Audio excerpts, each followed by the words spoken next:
ফাতিহা করা, খাস করে রবিউল আউয়াল মাসে, মানে শুক্রবারের দিন ছিল এই বছরে। তো সেই দিন আমার একজনের সাথে সাক্ষাৎ হয়, তো ও তো জানতো না যে আমি আহলে হাদিস। তো উনি আমাকে বললেন কি যে ফাতিহা করে দাও। তো ফাতিহা সম্পর্কে শরীয়তের কি? আর ফাতিহা করা দেখছিলাম যে ফাতিহা করার আলাদা আলাদা পদ্ধতি রয়েছে। সূরা ফাতিহা হয়তো একবার পড়তে হবে, 4টা কুল পড়তে হবে, 3 বার করে দুরূদ শরীফ পড়তে হবে, এরকম মানে একটা পদ্ধতি রয়েছে। জি, প্রথম কথা হলো যারা বলেন যে ফাতিহাটা করে দেন, তাদেরকে আপনি জিজ্ঞাসা করবেন, তা আপনাকে এটাই বলবে যে ফাতিহা করাটা ভালো কাজ, উত্তম কাজ। এতে রয়েছে বরকত, এতে রয়েছে এটা আল্লাহর নৈকট্য লাভের একটা পদ্ধতি, বা এতে আমরা নেকি পাবো। তার মানে হলো যে ফাতিহা করাটা এটা একটা সুন্নত কাজ, মুস্তাহাব কাজ, ভালো কাজ, যেটা আমরা বাংলায় ভালো বলি, আরবিতে বা শরীয়তের ভাষায় সেটাকে বলা হয় মুস্তাহাব বলা হয়। তো একটু আগেই বললাম যে মুস্তাহাবকে বা মানদুবকে বা সুন্নতকে প্রমাণ করতে গেলে তাকে দলিল চাই। আর দলিল না হলে পরে কেউ যদি কোনো জিনিসকে ওয়াজিবও বলে দেয়, তাহলে সেটা ওয়াজিব হয়ে যায় না, সুন্নত বলে দেয় সুন্নত হয়ে যায়। সুতরাং ফাতিহার কোন খাদ্যের উপরে বা কোন মিষ্টান্নের উপরে ফাতিহা করা আল্লাহর নবীর যুগ থেকে 2025 পর্যন্ত কোন সঠিক হাদিসে এরকম প্রমাণ পাওয়া যায় না, কোনো প্রমাণ পাওয়া যায় না। সুতরাং আল ফাতিহাতু বিদআহ। সুতরাং কোন খাদ্যে বা কোন জায়গাতে ফাতিহা করা হচ্ছে বিদআহ। ফাতিহা মানে হলো কি? ফাতিহা মানে আরম্ভ করা, খুলে দেওয়া।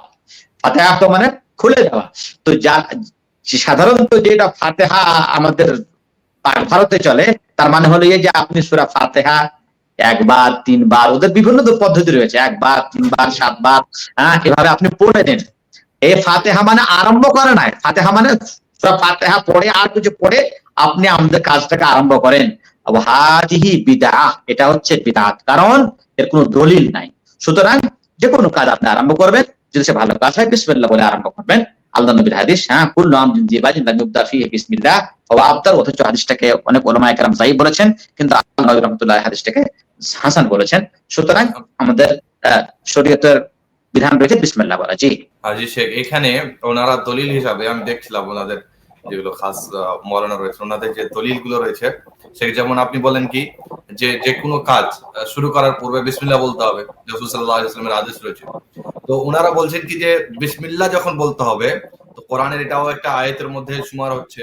তো এখানে যখন আমি বিসমিল্লাহ বললাম, বিসমিল্লাহর জায়গাতে আর দুইটা সূরা একটা মিস করে করে বাড়ি দিলাম, এখানে প্রবলেম কি? এরকমই শেখ আরেকটা দলিল পেশ করে থাকে, নবী সাল্লাল্লাহু আলাইহি ওয়াসাল্লাম কিছু খাদ্য পেশ করা হলো। খুব ভালো প্রশ্ন। উনি বলতে চাইছেন যে বিসমিল্লাহ হচ্ছে কোরআনের একটা আয়াত। তো এই আয়াত যখন একটা আয়াত পড়তে আর দুটো আয়াত পড়লে অসুবিধা কোন জায়গায়? তাই তো দেখুন, শরীয়তের ব্যাপারটা মস্তিষ্ক দিয়ে প্রমাণ করা যায় না। শরীয়ত হলো আল্লাহর বিধান, রাসূলের বিধান। ওয়াল আসলু ফিল ইবাদাতি আল হাদরু ওয়াত তাওকীফ। এই যে আপনি ফাতিহা করছেন, এটা আপনি নেকির উদ্দেশ্যে করছেন না। আর কোন জিনিসকে নেকির উদ্দেশ্যে করা, সেটা হলো একটা ইবাদত। আর ইবাদতের আসল হলো কি? মানা। সেটা জায়েজ নয় ততক্ষণ পর্যন্ত কোনো দলিল না আসবে। সুতরাং আমি একটি আয়াত পড়লাম বিসমিল্লাহ, কোরআনের আয়াত, এর দলিল আছে, কিন্তু সূরা ফাতিহা পড়বে দলিল নাই, ফাতিহা পড়বে দলিল নাই। তো এর উত্তরটা আমি হাদিস কোরআন ছেড়ে আমি আপনাকে লজিক্যাল উত্তর দিলে পরে মনে হয় বেশি আবার সুবিধা হবে। সেটা হলো এই যে মাগরিবের নামাজ তো 3 রাকাত। মাগরিবের নামাজ পড়া তো একটা সুন্দর কাজ। তো নামাজ যদি 3 রাকাত পড়ে, 4 রাকাতই পড়ে দিই, তাহলে ভালো কাজ করলাম না খারাপ কাজ করলাম? 4 রাকাত পড়ে দিলে অসুবিধা কোন জায়গায়? ভালো তো, যত পড়বো তত তো ভালো আমার মস্তিষ্ক হিসাবে। কিন্তু এটা শরীয়ত না। শরীয়ত 3 রাকাত পড়তে বলেছেন, মাগরিবের পরে 3 রাকাত পড়বো। সুতরাং যেখানে বিসমিল্লাহ বলার কথা আছে, সেখানে বিসমিল্লাহ, আলহামদুলিল্লাহ, বাকারা, আলিমরা চলবে না। যেখানে ফাতিহা পড়তে বলা হয়েছে, সেখানে বিসমিল্লাহ যথেষ্ট না। যেখানে বাকারা পড়তে বলা হয়েছে, সেখানে সূরা ফাতিহা যথেষ্ট না। আপনি দেখুন নামাজে আপনি যদি সাজদার জায়গাতে যদি আপনি সুবহান রাব্বিয়াল আলা বলেন, আপনার একটা ওয়াজিব ছুটে গেল। আপনাকে যদি আপনি জেনে গিয়ে সেরে থাকেন, তাহলে আপনাকে আবার সে রাকাতটা ভঙ্গ হয়ে গেল। আর যদি ভুলবশত করতে থাকেন, তাহলে আপনার সাজদা সময় লাগবে না? সবাই জানে, ফিকহের কিতাবে সবাই জানে। সুতরাং শরীয়তের আমলকে যেখানে যেই পরিমাণে প্রমাণ আছে, সেখানে সেই পরিমাণে আমাদের বলতে হবে।